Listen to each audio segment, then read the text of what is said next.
አባታችን አቡነ ዕንባቆም የቅዱስ ሲኖዶስ አባልና በቅድስት ሀገር ኢየሩሳሌም የኢትዮጵያ ኦርቶዶክስ ተዋሕዶ ቤተ ክርስቲያን ገዳማት ሊቀ ጳጳስ፣ አበው ሊቃውንተ ቤተ ክርስቲያን፣ በየማዕረጋችሁ ክቡራን የአድባራትና የገዳማት አስተዳዳሪዎች፣ አበው መነኮሳት፣ በአገልግሎት የምትመስሉኝ ወንድሞቼ መምህራነ ወንጌል፣ ወንድሞች ዲያቆናት፣ የእግዚአብሔር ልጆች፣ የድንግል ማርያም ወዳጆች እንደምን አደራችሁ?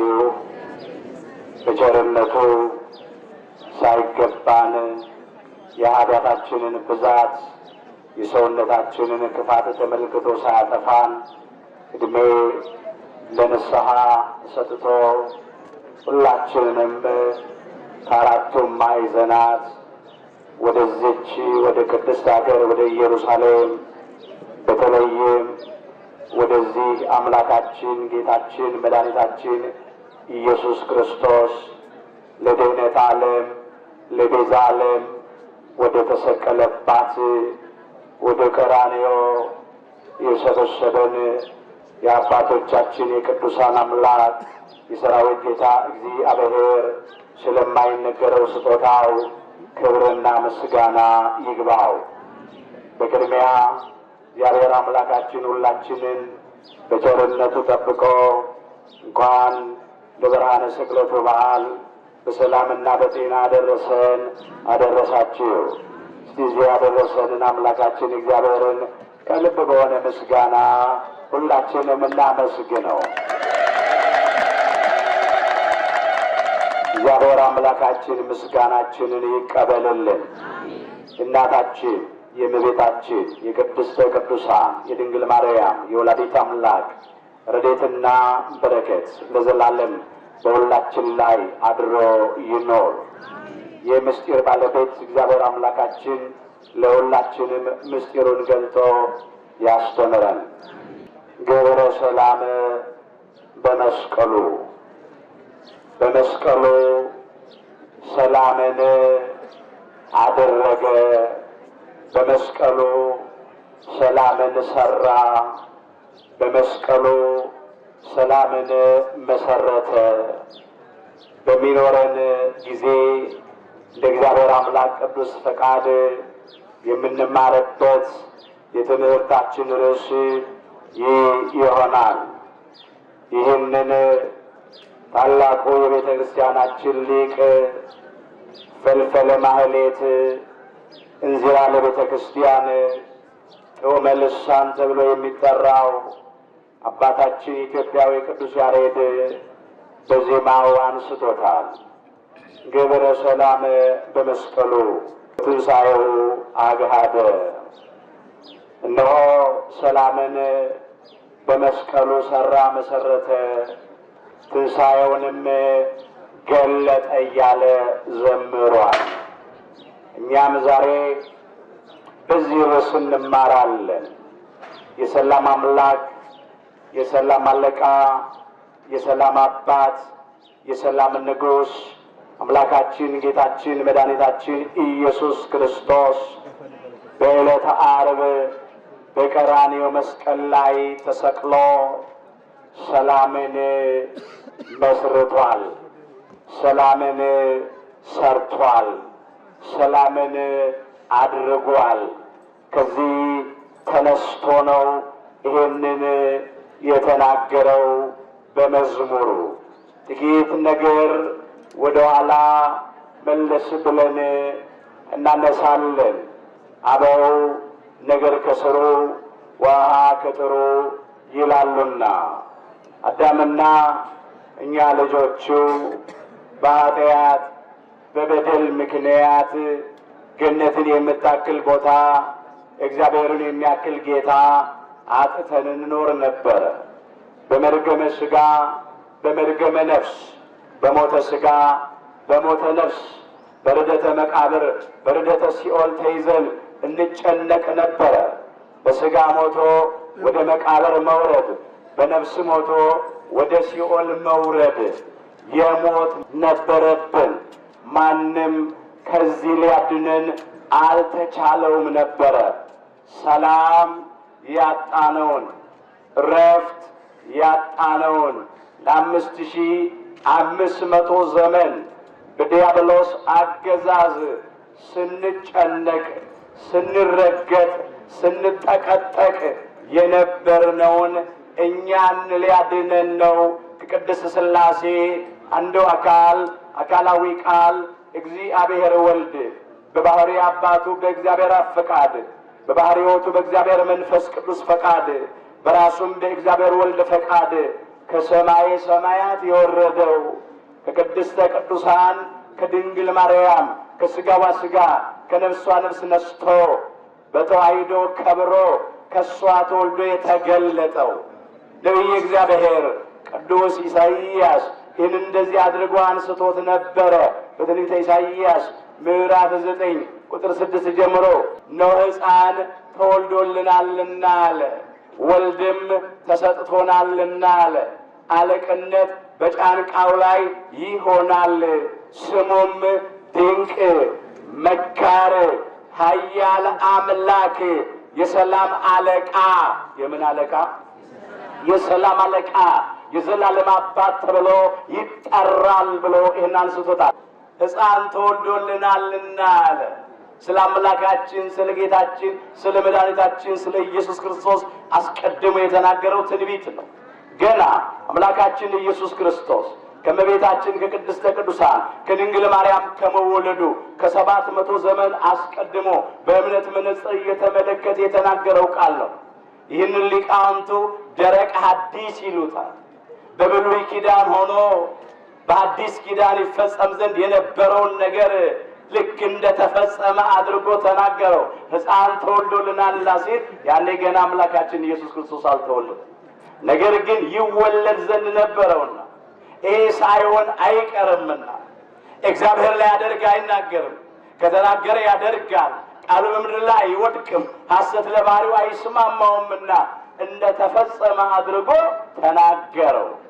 ወልድም ተሰጥቶናልና አምላካችን ጌታችን መድኃኒታችን ኢየሱስ ክርስቶስ ስለኛ ለድነት ዓለም ለቤዛ ዓለም ተሰጥቶናልና ሊያድነን፣ ሌላው ደግሞ ተሰጥቶልናልና በዕለተ ዓርብ በቀራንዮ መስቀል ላይ ተሰቅሎ ቅዱስ ሥጋውን ቆርሶ ክቡር ደሙን አፍስሶ ያድነን ዘንድ ነበረውና ወልድም ተሰጥቶናልና አለ። አለቅነት በጫንቃው ላይ ይሆናል። ስሙ ድንቅ ነው አለ። ከስሞች ሁሉ የሚበልጥ ስም ነው። ልዩ የሆነ ስም ነው። ሕያው ዘላለማዊ የሆነ ስም ነው።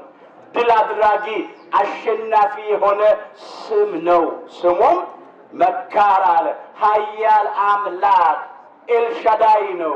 ሁሉን ቻይ አምላክ ነው። የሚሳነው ነገር የለም። ከባህሪ አባቱ ከእግዚአብሔር አብ ከባህሪ ሕይወቱ ከእግዚአብሔር መንፈስ ቅዱስ ጋር የተካከለ አንድ አምላክ ስለሆነ ኃያል አምላክ የሰላም አለቃ አለው። እሱ ነው የሰላም አለቃ፣ እሱ ነው የሰላም አባት፣ እሱ ነው የሰላም ንጉሥ። የሰላም ምንጯ እሱ ነው። የሰላም አለቃ የዘላለም አባት ተብሎ ይጠራል አለና ከዚያ በኋላ ይቀጥላል። እስቲ ከኔ ጋር በሉ የእግዚአብሔር ቅናት በሉ። የእግዚአብሔር ቅናት ይህንን ያደርጋል። የእግዚአብሔር ቅናት ይህንን ያደርጋል። አምላካችን እግዚአብሔር ስለሚወደን ለኛ የቀናልን ቅናት ይህንን አደረገ። አዎ እግዚአብሔር በባህሪው ፍቅር ነው።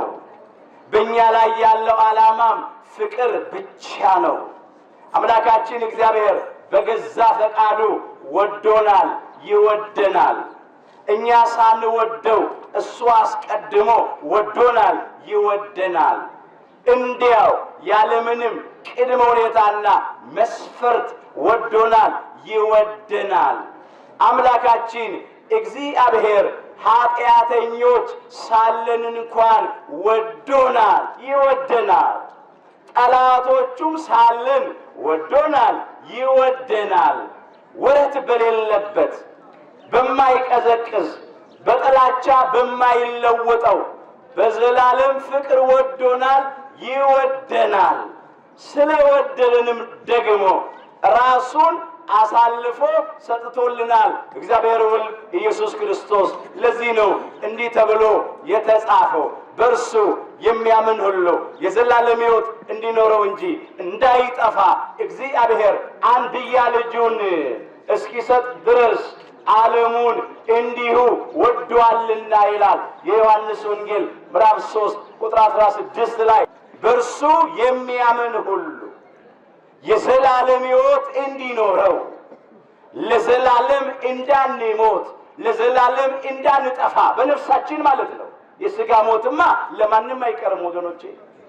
ለዘላለም እንዳይሞት እንዳይጠፋ እግዚአብሔር አንድያ ልጁን እስኪሰጥ ድረስ አለ እግዚአብሔር አብ፣ እግዚአብሔር መንፈስ ቅዱስ ራሱ እግዚአብሔር ወልድ ኢየሱስ ክርስቶስ ማለት ነው።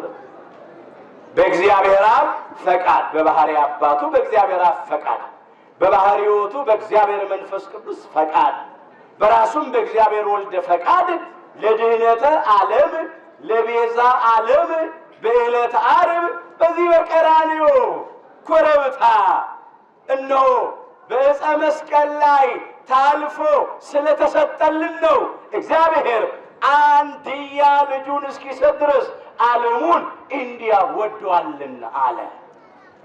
በባህሪ የሚተካከለውን በመልክ የሚመስለውን ተቀዳሚ ተከታይ የሌለውን አንድያ ልጁን የበኩር ልጁን አሳልፎ ለመስቀል ሞት እስኪሰጥ ድረስ ዓለሙን እንዲሁ ወዷል። እንዲሁ ያለምንም ነገር ማለት ነው። ፍቅር የፍቅር ምንጭ ስለሆነ እስቲ ይህንን አምላክ እባካችሁ እናመስግነው። ምን እንከፍለዋለን? ስለማይነገረው ስጦታ እግዚአብሔር ይመስገን አለ ቅዱስ ጳውሎስ። ቋንቋ እኮ ቢያጥረው ነው ወገኖች። በምን ይግለጠው? ሰው ሰውን ቢወድ እንጀራ ቆርሶ ያጎርሳል፣ ልብስ ቀዶ ያለብሳል፣ ሀብት ንብረት ያካፍላል፣ ርስት ያወርሳል። መቼ ስጦታ የፍቅር መግለጫ ነው።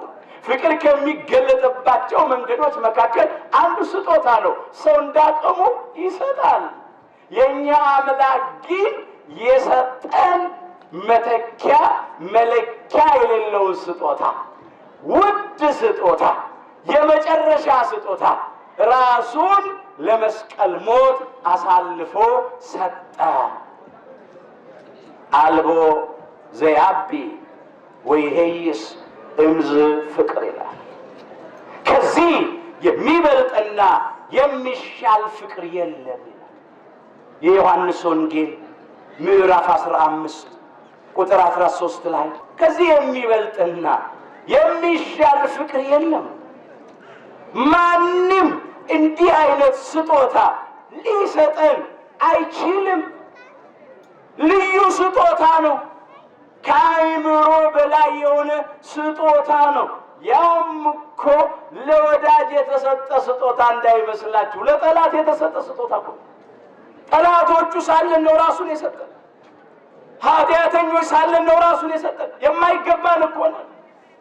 ለምን? ስለሚወደን እስከ መስቀል ሞት ደርሶ ነፍሱን ለመስቀል ሞት አሳልፎ እስከ መስጠት ደርሶ እንዲህ ያለ ስጦታ ለማንም የለውም። የእግዚአብሔር ቅናት ይህንን ያደርጋል። አምላካችን እግዚአብሔር ስለኛ ስለቀናልን እንዳንጠፋበት ለዘላለም በሕይወት ከእሱ ጋር እንድንኖር ስለፈቀደና ስለወደደ ከቅድስት ሥላሴ አንዱ አካላዊ ቃል እግዚአብሔር ወልድ ከሰማይ ሰማያት ወረደ።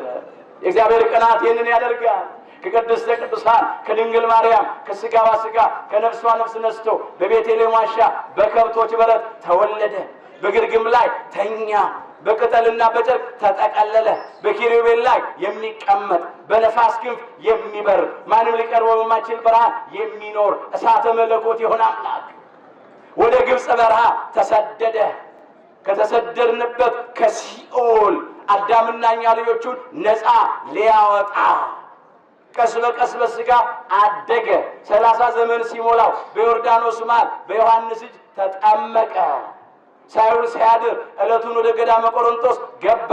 40 ቀን 40 ሌሊት ጾመ፣ ጸለየ፣ ከዲያብሎስ ተፈተነ። ዲያብሎስን ድል አድርጎ ዲያብሎስን ድል የምናደርግበትን ኃይል ለእኛ ለልጆቹ አደለ።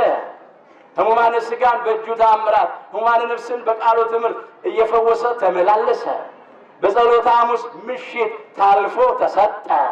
በዕለተ ዓርብ በቀራንዮ መስቀል ላይ በዚህ ኮረብታ በዕፀ መስቀል ላይ ተሰቀለ። የእግዚአብሔር ቅናት ይሄንን ያደርጋል። ቀራንዮ ቃሉ የግሪክ ወይም የጥር ነው። ትርጉሙ የራስ ቅል ማለት ነው። ጎልጎታ ማለት የጥንት አረማይክ ወይም የዕብራይስጥ ነው። ትርጉሙ ያው የራስ ቅል ማለት ነው።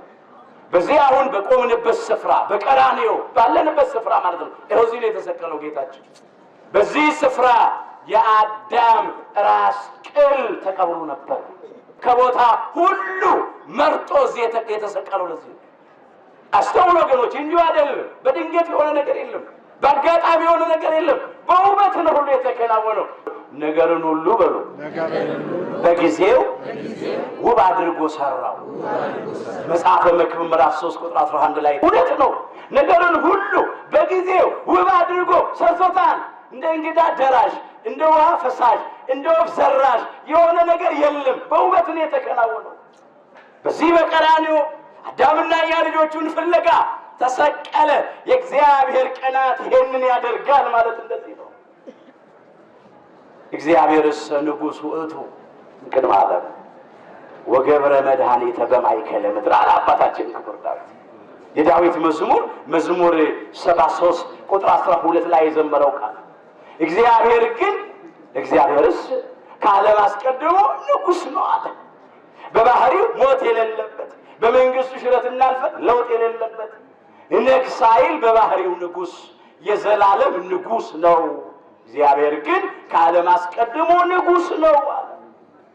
ወገብረ መድኃኒተ በማእከለ ምድር በምድር መካከል በቀራንዮ በዚህ ኮረብታ መድኃኒትን አደረገ።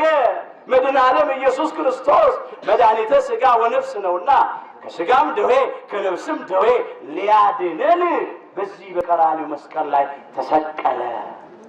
በእውነት በዕፀ መስቀል ላይ በዚህ ኮረብታ ተሰቅሎ ለባህሪው ሞት የማይስማማው አምላክ በሥጋ ሞቶ የእኛን ሞት ወስዶ የእሱን ሕይወት ለእኛ የሰጠን አምላካችን ጌታችን መድኃኒታችን ኢየሱስ ክርስቶስ ቅዱስ ጳውሎስ እንዳለ አሁንም ስለማይነገረው ስጦታው ክብርና ምስጋና ይግባው። ባካችሁ ምን ከፍለው ነገር የለም። ከልብ ምስጋና እናመስግን።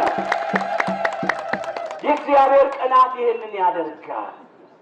እንግዲህ በሥጋ ሞቶ ተቀበረ እያልን ነው። ዛሬ እዚህ ጋር ነው እንግዲህ ያለ ነው። ቅዳም ጾም እቺ ቅዳሜ የስቅለት ማግስት የትንሣኤው ዋዜማ ጌታችን አምላካችን መድኃኒታችን ኢየሱስ ክርስቶስ በሥጋ ሞቶ በመቃብር ያደረባት ዕለት ናት። አስቀድመን የተከታተልነው ምስባክ የዕለቱ የቅዳም ጾም ምስባክ ይህንን ያነሳል። አንሰ ሰከብኩ ሆንኩ እኔ ግን ተኛሁ አንቀላፋው ወተንሣኢኩ ስመ እግዚአብሔር አንሣኒ። እግዚአብሔር አንስቶኛልና ተነሳሁ። እግዚአብሔር አንስቶኛልና ተነሳሁ። ኢይፈር እማይላፍ አሕዛብ ከአእላፍ አሕዛብ አልፈራም አልደነግጥም። ቅዱስ ዳዊት አባታችን ዘምሮታል። በዳዊት መዝሙር 3 ላይ መመልከት ትችላላችሁ። እኔስ ተኛው አንቀላፋው ማለት እንደዚህ ነው። ለባህሪው ሞት የማይስማማው አምላክ በሥጋ ሞቶ መቀበሩን ያመለክታል። በእንቅልፍ የመሰለው ሞቱን ነው። በሥጋ ሞቷል፣ አንቀላፍቷል። አንሰ ሰከብኩ ሆንኩ እኔ ግን ተኛው አንቀላፋው። በሥጋ ሞቼ ተቀበርኩ ማለቱ ነው። በዕለተ ዓርብ በ9 ሰዓት ቅድስት ነፍሱን ከቅዱስ ሥጋው በስልጣኑ ለየ። በ11 ሰዓት በዕለተ ዓርብ የማታው ተማሪ የአይሁድ አለቃ ኒቆዲሞስና ደጉ የአርማትያሱ ቅዱስ ዮሴፍ የአምላካችን የጌታችን የመድኃኒታችን የኢየሱስ ክርስቶስን ሥጋውን ከችንካር አላቀው ከመስቀል አውርደው በአዲስ በፍታ ገንዘው በአዲስ መቃብር ቀበሩት። እኔ ተኛው አንቀላፋሁ ማለት ይሄ ነው። ወተንሳይኩ እስመ እግዚአብሔር አንሳኒ፣ እግዚአብሔር አስነስቶኛልና እግዚአብሔር ደግፎኛልና ይላል አማርኛው ደግሞ ተነሳው ይላል።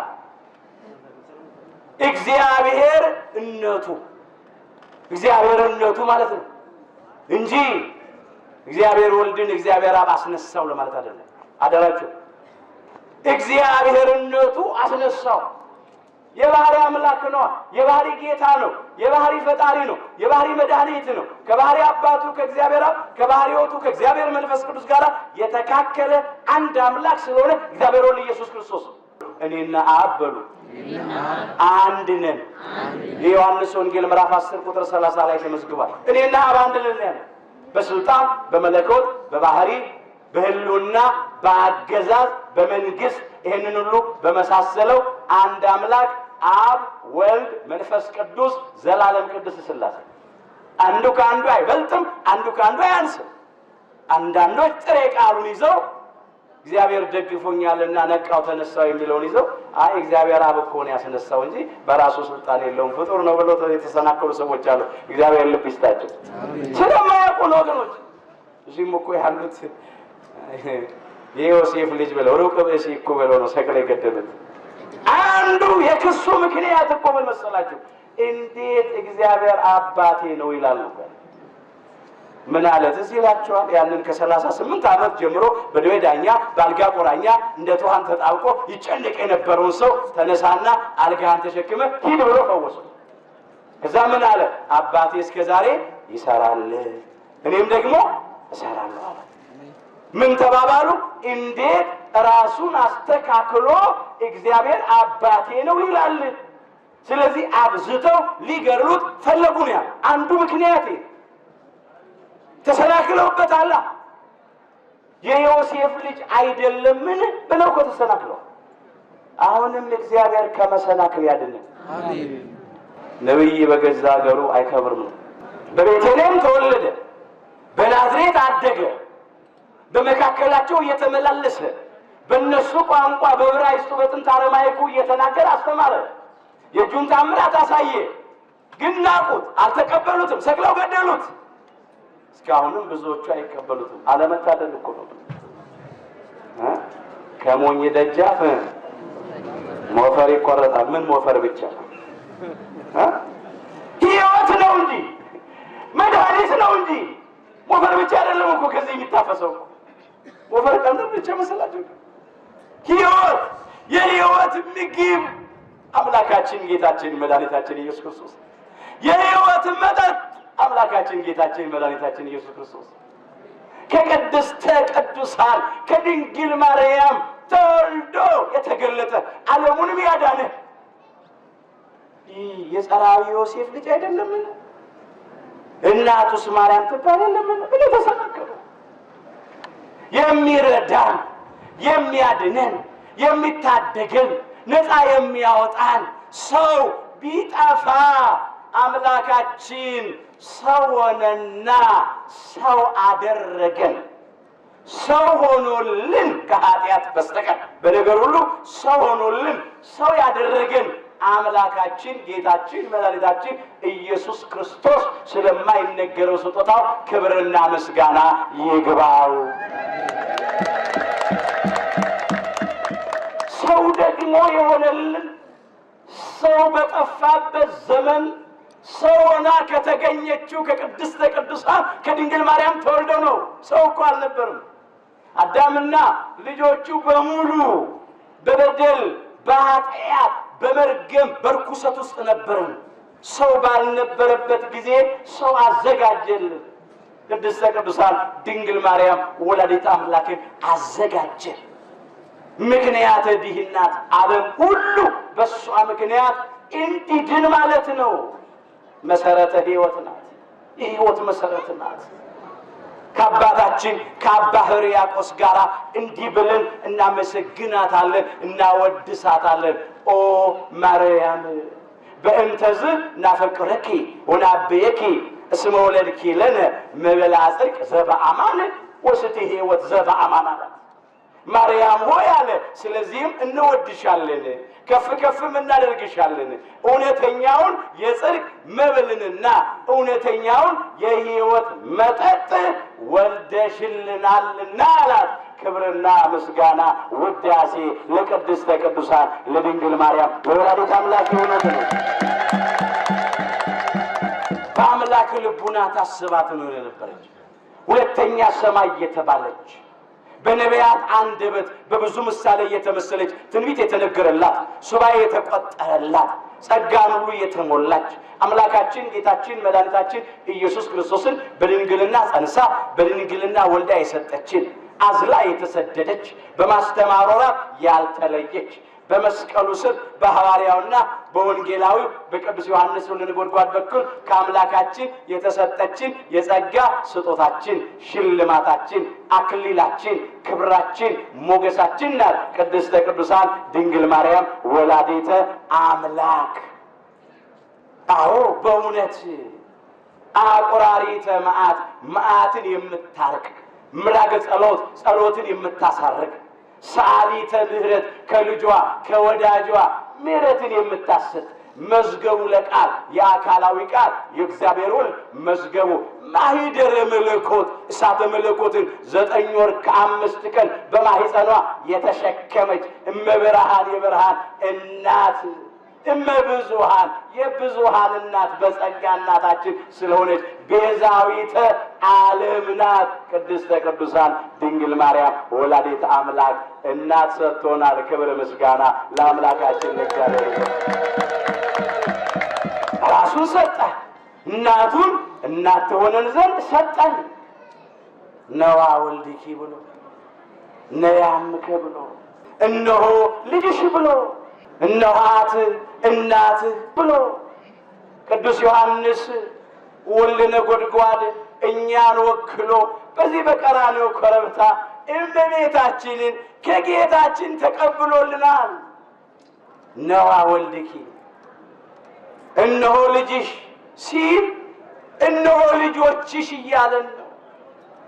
ነያ እምከ እነኋት እናትህ ሲል እናት እናታችሁ እያለን ነው። እኛ እናት አለን። እናት ያለው ልጅ ምንም አይሆንም። ያውም እኮ እናታችን እመቤታችን ወላዲተ አምላክ ናት። የቱን ያህል እግዚአብሔር ወደደን። ክብር ምስጋና ይገባው። እናት ተሰጥቶናል። እናት ያለው ልጅ ምንም አይሆንም። አስተውሉ። ስለሱ የማዳን ሥራ ስንናገር ቅድስተ ቅዱሳን ድንግል ማርያም ወላዲተ አምላክን ነጥለን መተው አንችልም። ከማ ተጸነሰልንል፣ ከማ ተወለደልንል፣ ከማን ተወልዶ ተገልጦ ተጠመቀልንል ነው፣ ከማን በነሳው ሥጋ ተሰቀለልንል ነው። ሞተ የምንለው አሁን ነገ ተነሳልንል ነው። እንግዲህ የትንሣኤ ዋዜማ ላይ ነው ያለነው። ከእሷ እኮ በመወለዱ እኮ ነው። አረገ የምንለው እኮ ከእሷ ተወልዶ በመገለጡ እኮ ነው። ይሄ ነው እኮ ወገኖቼ ምስጢረ ሥጋዌ ነገረ ተዋሂዶ ነው። ስለዚህ እመቤታችንን አምላካችን ሰጠን።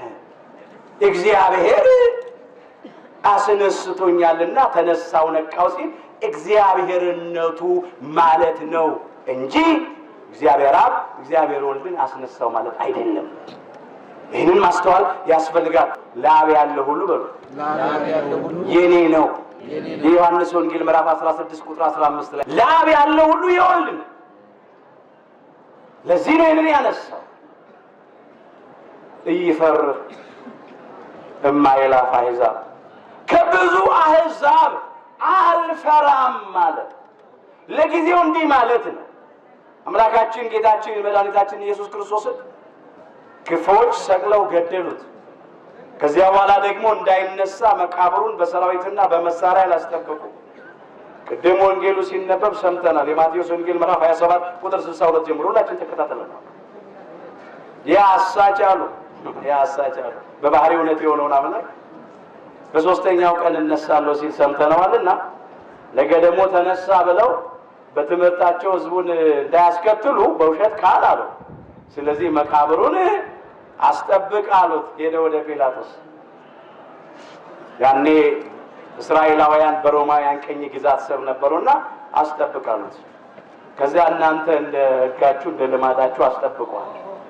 ከዚያ ብዙ ሰራዊት ሰብስበው የጌታችንን መቃብር አስጠበቁ። እዚህ ጎልጎታ እዚሁ አጠገብ ነው መቃብሩ። ጎልጎታ ለተሰቀለበት ለዚህ ለቀራንዮ ቅርብ ነው። እዚች ጋር ነው፣ በዚህ ጋር አለፍ ብለው ከዚያ አስጠበቁ መቃብሩን። እንዳይነሳ እኮ ነው። በጣም ያልታደሉ ሰዎች፣ ማስተዋል የተሳናቸው ሰዎች መቃብሩን አስጠበቁ እንዳይነሳ ሊያደርጉ። እሱ ግን ምን ብሏል? ትንሣኤና ሕይወት እኔ ነኝ ብሏል። የዮሐንስ ወንጌል ምዕራፍ 11 ቁጥር 25 ጀምሮ የተመዘገበ ኃይለ ቃል ነው። ትንሣኤና ሕይወት እኔ ነኝ ብሏል። እሱ ትንሣኤ ነው፣ እሱ ሕይወት ነው። ትንሣኤ መሆኑን ወለተ ኢያኢሮስ የምኩራብ አለቃ የኢያኢሮስን ልጅ የ12 ዓመት ብላቴና አስነስቶ አሳይቷል። ናይን በሚባል መንደር የነበረችውን የዚያችን መበለት ባል የሞተባት ሴት አንድ ልጅ ብቻ የነበራት ከሞተ በኋላ አጥበው ገንዘው ሊቀብሩት አስከሬኑን ተሸክመው ወደ መቃብር ስፍራ ሲሄዱ ቃሬዛውን ነክቶ አንተ ጎበዝ እልሃለሁ ተነሳ ብሎ ከሞት አስነስቶታል። የአራት ቀን ሬሳ አልዓዛርን ከመቃብር ቀስቅሷል፣ አስነስቶታል። ለአልዓዛር ለሞተው ለአልዓዛር ሕይወት ሰጠ፣ ለተቀበረው ለአልዓዛር ትንሣኤ ሰጠ። ይህን ብቻ ግን አይደለም፣ ይሄ በቁሙ ነው። እሱ ራሱ ትንሣኤና ሕይወት እኔ ነኝ ሲል ትንሣኤን ነው ሰዎች የቀበሩት፣ ሕይወትን ነው ክፎች የገደሉት። ምንም በፈቃዱ ታልፎ ቢሰጥም ለሞት እነሱ ግን በግፍ ያለምንም ምክንያት ነው ሰቅለው የገደሉት። ከዚያ እንዳይነሳ መቃብሩን አስጠበቁ። አሁን ስለምናከብረው ይደርሳል በሰዓቱ እዚያው ላይ ስላለን እናንሳው። በሶስተኛው ቀን ሞትን ድል አድርጎ መግነዝ ፍቱልኝ መቃብር ክፈቱልኝ ሳይል በኃይሉና በስልጣኑ ተነሳ። ክብር ምስጋና ይግባው። ተነሳ። ይህንን ማለት ነው ከብዙ አሕዛብ ከሚከቡኝ ከብዙ አሕዛብ አልፈራም። ለምን? ሞት የማያሸንፈው ሕይወት ነዋ። መቃብር ይዞ የማያስቀረው ትንሣኤ ነዋ። አልፈራም ማለት ሞት አያስፈራው፣ መቃብር አያስፈራው። በእውነት በሞቱ ሞታችንን የሻረልን፣ በትንሣኤው ትንሣኤያችንን ያበሰረልን አምላካችን ጌታችን መድኃኒታችን ኢየሱስ ክርስቶስ ስለማይነገረው ስጦታው ክብርና ምስጋና ይግባው። ከብዙ አሕዛብ አልፈራም፣ ከብዙ አሕዛብ አልፈራም። በቆሙ እነኛን ክፎቹን ሮማውያኑን ወይም ደግሞ አሁን ያለንበትን ቦታ ማለት አይደለም። ከብዙ አሕዛብ አልፈራም ሲል ከአጋንንት አልፈራም ነው። ዲያብሎስና ሰራዊቱን አልፈራም ነው። አምላካችን ኢየሱስ ክርስቶስ ለድኅነተ ዓለም ለቤዛ ዓለም በዚህ በቀራንዮ ኮረብታ በዕፀ መስቀል ላይ እስኪሰቀል ድረስ አጋንንት ነበሩ። የሰው ልጆችን ነፍስ ከስጋ እየለዩ ስጋን በመቃብር ነፍስን በሲኦል ይቆራኙ ነበር። አምላካችን ኢየሱስ ክርስቶስ ግን ከተሰቀለ በስጋ ከሞተ ሞትንም አድርጎ ከተነሳ በኋላ ግን ዲያብሎስና ሰራዊቱ በእኛ ላይ ስልጣን የላቸውም። በእግዚአብሔር ፈቃድ ነው አሁን ነፍሳችን ከስጋችን የምትለየው። እንግዲህ ይህንን ነው ገብረ ሰላም በመስቀሉ በመስቀሉ ሰላምን አደረገ፣ በመስቀሉ ሰላምን መሰረተን ያልነው ስንነሳ ምን ይላል ራሱ በመዋዕለ ስብከቱ? አሁን የዚህ ዓለም ፍርድ ደርሷል አለ። የዮሐንስ ወንጌል ምዕራፍ 12 ቁጥር 31 ጀምሮ አሁን የዚህ ዓለም ፍርድ ደርሷል፣ የዚህ ዓለም ገዥ ወደ ውጪ ይጣላል። እኔም አለ ከምድር ከፍ ከፍ ያልኩ እንደሆነ ሁሉን ወደኔ እስባለሁ፣ ሁሉን ወደኔ እሰበስባለሁ አለ። በምን አይነት ሞት? ይሞት ዘንድ እንዳለው ሲያመለክታቸው ይህን ተናገረ። ምን አለ? አሁን የዚህ ዓለም ፍርድ ደርሷል አለ። ለአዳምና ለእኛ ለልጆቹ ሊፈርድልን፣ በዲያብሎስና በሰራዊቱ ላይ ሊፈርድባቸው በዙፋኑ በመስቀል ላይ ተሰቀለ። ዕፀ መስቀሉ ዙፋኑ እኮ ነው። ዳኛ በዙፋኑ ላይ ሆኖ በበዳይ ላይ እንደሚፈርድ፣ ለተበዳይ እንደሚፈርድለት የእኛም አምላክ በዕፀ መስቀሉ ዙፋን ላይ ተሰቅሎ ለተበደል ነው፣ ለተገፋ ነው፣ ለተጣል ነው፣ ለተዋረድ ነው፣ ለተጨነቅ ነው፣ ለታወክ ነው፣ ሰላም ላጣ ነው፣ ለእኛ ፈረደልን። በአስጨናቂዎቻችን በዲያብሎስና በሰራዊቱ ላይ ፈረደባቸው። እኛን ከዲያብሎስና ከሰራዊቱ እጅ ነፃ አወጣን። ክብር ምስጋና ለአምላካችን ለእግዚአብሔር ይሁን። ይህንን ማለት ነው። አሁን የዚህ ዓለም ፍርድ ደርሷል። የዚህ ዓለም ገዥ ወደ ውጭ ይጣላል። የዓለሙ ገዥ የነበረው 5500 ዘመን ሙሉ ዲያብሎስ ነበረ። ፈጣሪ አይደለም፣ ያልፈጠረውን ይገዛ ነበረ። የዲያብሎስ ተገዢዎች ነበር ነው። በስጋም በነፍስም ተገዢዎች ነበር። የዚህ ዓለም ገዢ የተባለውን ዲያብሎስንና ሰራዊቱን በዕፀ መስቀል ጠርቆ ከመንገዳችን ላይ አስወገደልን። የአመፃ መዝገብ ተገልብጧል። የሞት መውጊያ ተሰብሯል። ጠላት ዲያብሎስንና ሰራዊቱን ድል አድርጎልናል። ሰላምንም መስርቷል። ይህንን ማለት ነው የዚህ ዓለም ገዢ ወደ ውጭ ይጣላል። እኔም አለ ከምድር ከፍ ከፍ ያልኩ እንደሆነ ሁሉን ወደ እኔ እስበዋለሁ አለ። ከምድር ከፍ ብዬ ከሰማይ ዝቅ ብዬ በምድርና በሰማይ መካከል የተሰቀልኩ እንደሆነ ማለት ነው። በዚህ በቀራንዮ ኮረብታ ላይ እንዲህ ነው የተሰቀለው።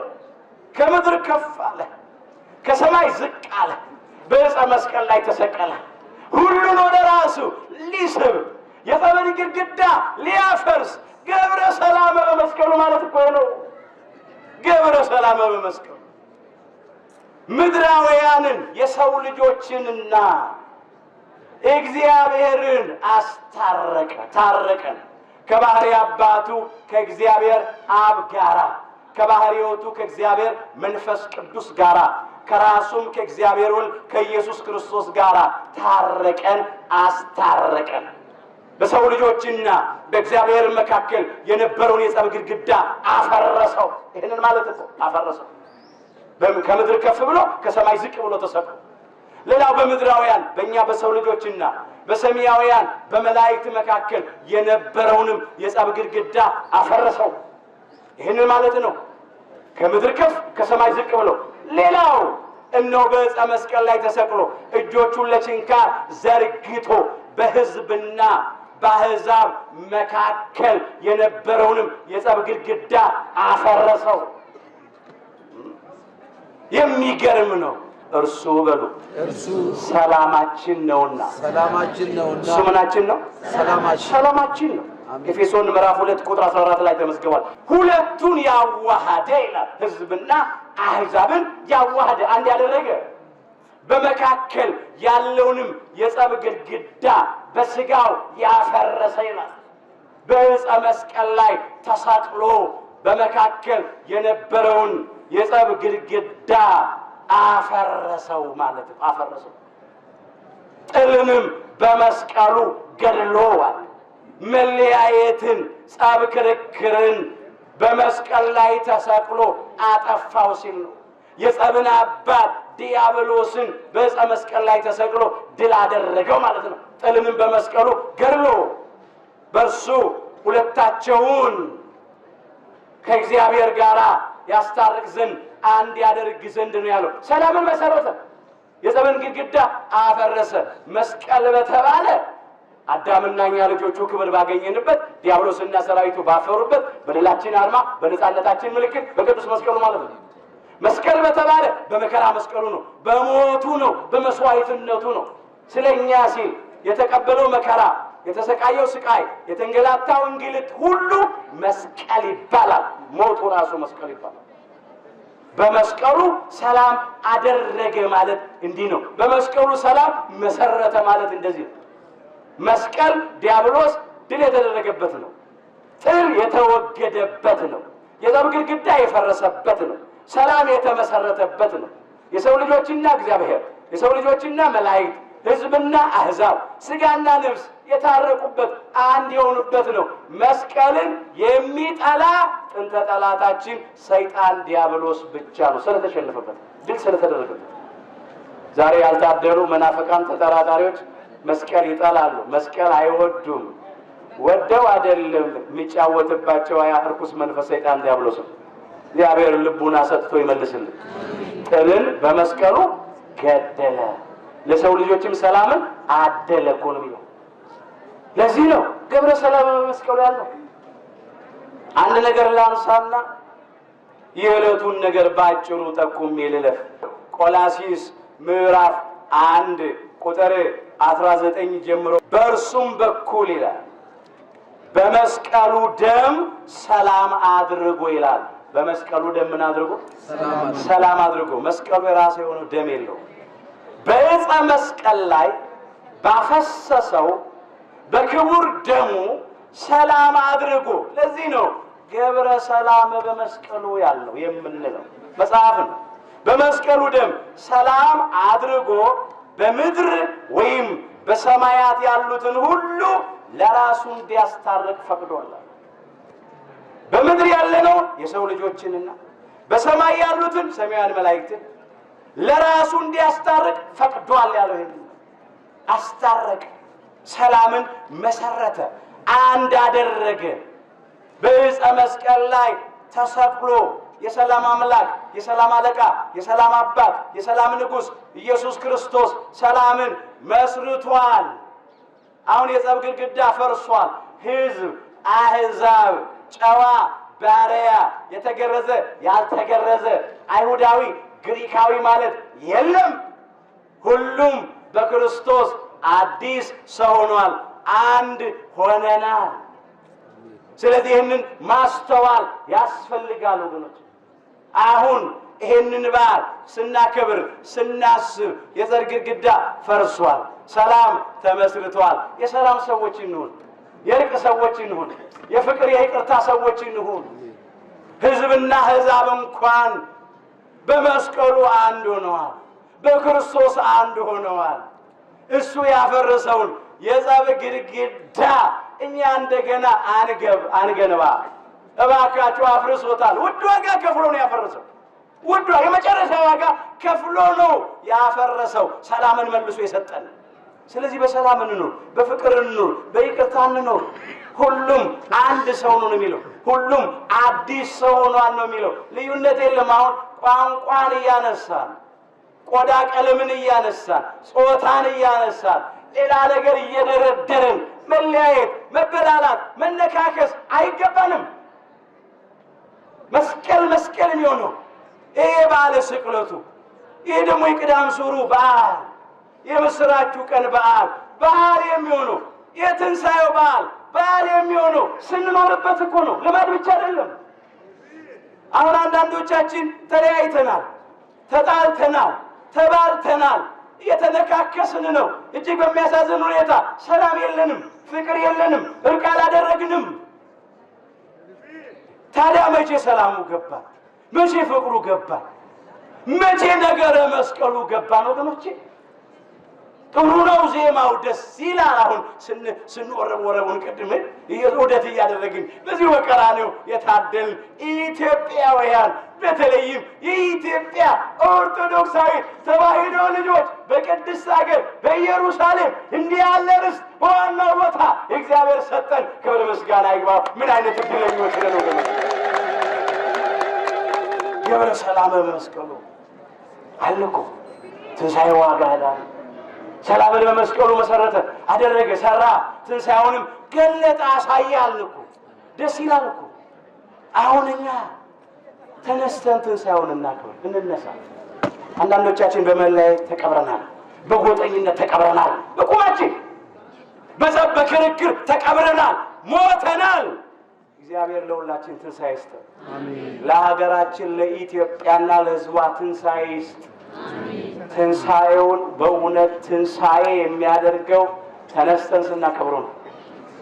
ተነስተን ስናከብሩ እንጂ ልማድ ብቻ መሆን የለበትም።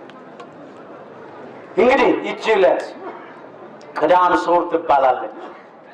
የተሻረች ቅዳሜ ማለት ነው። ሁላችን እንደምናውቀው በዓመቱ ውስጥ ከዚች ቅዳሜ በቀር ሙሉ ቀን ጾም የለም። በአጽዋማት ጊዜ እንኳን ከጥሉላት ምግብ ነው እንጂ የምንጾመው ውሎ ጾም በቅዳሜ በእሑድ በሰንበት የለም። ይቺ ዕለት ግን ከዓመት አንድ ጊዜ የስቅለት ማግስት የትንሣኤ ዋዜማ ቀኑን ሙሉ ስለሚጾምባት ቅዳም ሶር የተሻረች ቅዳሜ በመጾም ሾም ሸረናታልና ትበላ የሚበላባት ቀን በጾም ስለተሻረ ስለመጾምባት አንዱ ነው። ሌላው ሰንበታ አባይ ትባላለች። ታላቋ ሰንበት ትባላለች። ምክንያቱም እንዲህ ነው። የመጀመሪያዋ የብሉይ ኪዳን ሰንበት የአይሁድ ሰንበት ተብላ የምትጠራው ቀዳሚትን አምላካችን እግዚአብሔር ፍጥረታትን 6 ቀን ፈጥሮ ከዕለተ እሑድ እስከ ዕለተ ዓርብ በሰባተኛው ቀን ከሥራ ሁሉ አረፈ ይላል። ደክሞት አይደለም፣ ፈጸመ ጨረሰ ለማለት ነው። አሁን ደግሞ ይቺን ቅዳሜ የማዳኑን ሥራ ፈጽሞ ለባህሪው ሞት የማይስማማው አምላክ በሥጋ ሞቶ በመቃብር ስላደረ ታላቋ ሰንበት ተብላለች። አዳምና እኛ ልጆቹ ሊያሳርፍ ነፍሳትን ሊያሳርፍ ስላረፈ ከሥራው ስለፈጸመው ማለት ነው። ይሄንን ማለት ነው። ሌላው በዚህ ቀን በየዓመቱ እንደምናውቅ ቄጤማው ይታደላል። አዎ አባቶቻችን ካህናቱ ጸሎቱን አድርሰው ቄጤማውን ያድላሉ። እዚህ ለመጡት ይሰጣሉ። እዚህ ላልመጡት ደግሞ በሀገር ቤት እንደምናውቀው በእያንዳንዱ ቤት እያንኳኩ ካህናቱ ዲያቆናቱ መስቀል ይዘው ቃጭል ይዘው ቃላዋት ያንን ይዘው ልብሰ ተክህኖ ለብሰው ቄጤማውን ያድላሉ። የምስራች አዳምና ልጆቹ ነፍሳት ነፃ ወጡ። ጠላት ዲያብሎስና ሰራዊቱ ድል ተደረጉ፣ አፈሩ። ሲኦል ተበረበረች፣ ነፍሳት ደግሞ ነፃ ወጡ፣ ተማረኩ። እንዲህ ምስጋና ይገባል እኮ ወገኖች። የምስራች እኮ ነው፣ የምስራች እኮ ነው። በሥጋ ሞተ ይላል፣ በመንፈስ ግን ሕያው ሆነ ይላል። በእርሱም ደግሞ ሄዶ በወህኒ ለነበሩት ነፍሳት ሰበከላቸው ብሎ አንስቶታል ቅዱስ ጴጥሮስ። አንደኛ ጴጥሮስ ምዕራፍ 3 ቁጥር 18 ላይ አምላካችን ኢየሱስ ክርስቶስ በሥጋ ሞቶ ተቀበረ። በሥጋ ሞተ ያለው ይህንን ነው። በመንፈስ ግን ሕያው ሆነ አለ። መንፈስ ያለው አንዱ መለኮታዊ ባህሪውን ነው። በመለኮታዊ ባህሪው ሞት የለበትምና ሞት ለባህሪው አይስማማውም። ሌላው በመንፈስ ሕያው ሆነ፣ በነፍሱም ሕያው ነው። ነፍሱም ሕያዊት ናት፣ ዘላለማዊት ናት። እንኳን የሱ ነፍስ የእኛም ነፍስ ሕያዊት ናት፣ ዘላለማዊት ናትና በመንፈሱ ግን ሕያው ሆነ አለ። በእርሱም ደግሞ ሄዶ አለ በአካል ነፍስ ወደ ሲኦል ወርዶ ወህኒ ቤት ያለው ሲኦልን ነው። ታስረን ነበረ። ማሰሪያ ገመዱ ፍዳ ኩነኔ መርገም ኃጢአት ነበረ። ያሰሩን ዲያብሎስና ሰራዊቱ ነበሩ። አምላካችን ኢየሱስ ክርስቶስ በአካል ነፍስ ወደ ሲኦል ወርዶ በሲኦል ለነበሩት ነፍሳት የምስራች ሰበከ፣ ነፃነትን አወጀ። አዳም ተንሱ ለጸሎት ይል ነበረ። ነፍሳትን ለጸሎት ተነሱ ጊዜ በቅዳሴ ዲያቆኑ የሚያወጀው ነው። እነሆ ካህኑ ሰላም ለኩልክሙ ይላል። ሰላም ለሁላችሁ ይሁን። አምላካችን ኢየሱስ ክርስቶስ በአካል ነፍስ ወደ ሲኦል ወረደና በሲኦል ለነበሩት ነፍሳት ሁሉ ሰላም ለኩልክሙ አለ። ሰላም ለሁላችሁ ይሁን አለ። ክብር ምስጋና ይግባው። ሰላም ለሁላችሁ ይሁን አለ። በእውነት በቅርብም ለነበሩት በሩቅም ላሉት ሰላም ይሁን ይላል ኤፌሶን ምዕራፍ 2 ቁጥር 17 ላይ። በቅርብ ላሉት ለጊዜው ለደቀ መዛሙርቱ ሰላም ለእናንተ ይሁን አለ በትንሣኤው ምሽት። በሩቅ ላሉት ለሌሎቹም ሰላም ለእናንተ ይሁን አለ በቁሙ። ይሄ ነው። እሱ ብቻ ግን ማለት አይደለም። በቅርብ ላሉት እሱ በዚህ ምድር ላይ በሚመላለስበት ጊዜ በምድር ለነበሩት ለሰው ልጆች በሙሉ ሰላም ይሁን አለ። በሩቅ ላሉት ሲል ደግሞ በሲኦል ለነበሩትም ነፍሳት ሰላም ለእናንተ ይሁን ብሎ አወጀ። በቅርብ ላሉት ለቤተ እስራኤል ለተገረዙት፣ በሩቅ ላሉት ለቤተ አሕዛብ ሰላም ይሁን አለ። ዛሬም ፍጹሙን ሰላም፣ እውነተኛውን ሰላም፣ የልብ ሰላም፣ የውስጥ ሰላም አምላካችን እግዚአብሔር ለሁላችንም ይስጠን። የምስራች ማለት ነው። ይሰጠናል ደግሞ ሰላሜን እሰጣችኋለሁ፣ ሰላሜን እተውላችኋለሁ። እኔ የምሰጣችሁ ሰላም ዓለም እንደሚሰጥ አይደለም። ልባችሁ አይታወቅ፣ አይፍራ፣ አይደንግጥ ይላቸው ነበር ለጊዜው ደቀ መዛሙርቱ። በዮሐንስ ወንጌል ምዕራፍ 14 ቁጥር 27 ላይ የተመዘገበ ኃይለ ቃል እውነት ነው። ሰላም ሰጠን። ሰላም መስቀሉን ሰጠ። ሰላም ወንጌልን ሰጠ። ሰላም ልጅነትን አደለ፣ ጸጋውን አለበሰ፣ ነፃነትን ሰጠን። ሰላሜን እሰጣችኋለሁ፣ ሰላሜን እተውላችኋለሁ አለ። አሁንም ለእያንዳንዳችን በግል ሕይወታችን፣ በማህበራዊ ሕይወታችን፣ እንደ ሀገር ለኢትዮጵያውያን በሙሉ ያጣነውን ሰላም እግዚአብሔር በቸርነቱ ያድለን። ፍጹም ሰላም፣ እውነተኛ ሰላም፣ የልብ ሰላም፣ አይምሮን የሚያልፍ ሰላም ከእግዚአብሔር ነው እንጂ ከሰው አይደለም። ከሰው አይደለም። ብዙ ጊዜ ሰላምን ከማናገኘው ቦታ እንጠብቃለን። ወገኖቼ ሰላም የሚገኘው ከሱ ነው። ገብረ ሰላም በመስቀሉ አሁን ለኛ ሰላም ለመስጠት አስቀድሞ ከከፈለው መስዋዕትነት የበለጠ መስዋዕትነት አይከፍልም። ውድ ዋጋ ከፍሎ ሰላም ሰጥቶናል። እንለምነው። ከኛ የሚጠበቀው መመለስ ብቻ ነው። እንግዲህ የመጨረሻ ነገሬ ነው። ቄጤማው ለምን ይታደላል? ለምን በእጃችን እንይዘዋለን? ለምን በራሳችን ላይ እናጥረዋለን? ይሄ በኖህ ነው። ኦሪት ዘፍጥረት ምዕራፍ 8 ላይ ሙሉ ታሪኩ ተመዝግቧል። ሁላችንም እናውቀው ነው። የጥፋት ውሃ ከደረቀ ከጎደለ በኋላ እነሆ ርግቤ የቄጤማ ዝንጣፊ በአፏ ይዛ መጣች። ቆራውን ትቼ ነው የቆራ መልእክተኛ ከመሆን ያድነን። ቆራው ጥንብ ሲበላ ሆዱን ሲሞላ እዛው ቀረ። ዛሬም እንደ ቆራ ሆድ እየሞሉ ደረታቸው እየቀላ ወንበራቸው እያደላደሉ እንዲሁ በዛው ጠፍተው የቀሩ ሰዎች አሉ። ርግቧ ግን ቄጤማ በአፏ ይዛ መጣች። ምን ስትል? የጥፋት ውሃ ጎደለ፣ የጥፋት ውሃ ደረቀ፣ አሁን ከመርከቡ ወጣ ስትል የምስራች። እንደዚሁ አምላካችን ጌታችን መድኃኒታችን ኢየሱስ ክርስቶስ የመርገም የጥፋት ውሃ፣ የኃጢአት የጥፋት ውሃ ጎደለ ብቻ አይደለም፣ ደረቀ፣ ጠፋ፣ ተወገደ።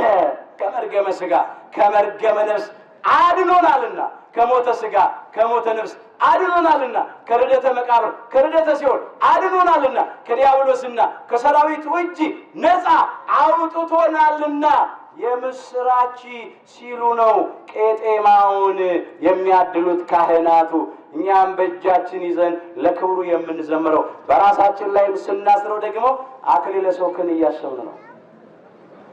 ክፉዎቹ የሾህ አክሊል ጎንጉነው በራሱ ላይ አደረጉበት። ለእኛ ደግሞ የሕይወት አክሊል ያቀዳጀናል።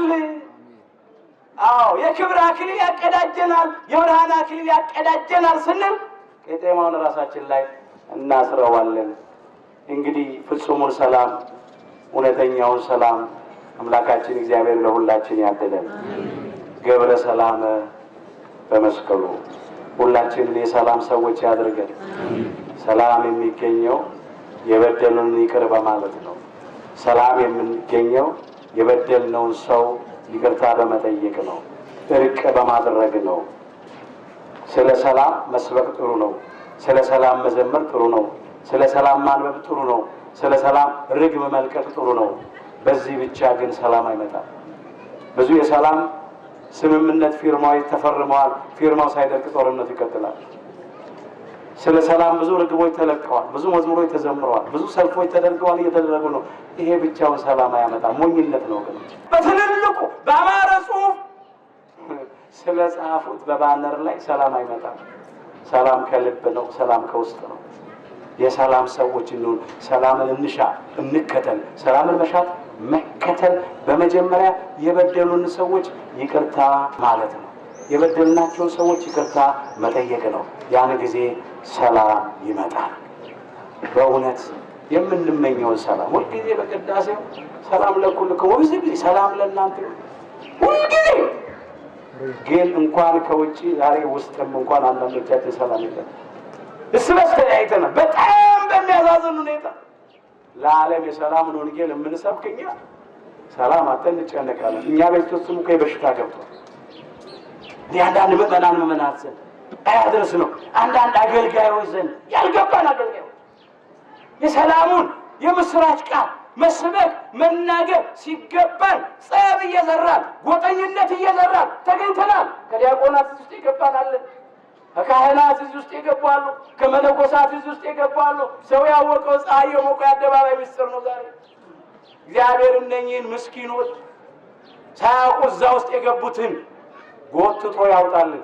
አሜን። እጅግ የሚያሳዝን የሚያሳፍር አንገት የሚያስደፋም ስለሆነ ጥሩ ነው። በየዓመቱ በዚህ በቀዳም ሱር የሰላሙን የምስራቹን ምልክት ቄጠማውን ማደል ጥሩ ነው። ግን የሰላም ሰዎች እንሆን። እሺ፣ የሰላም ሰዎች እንሆን።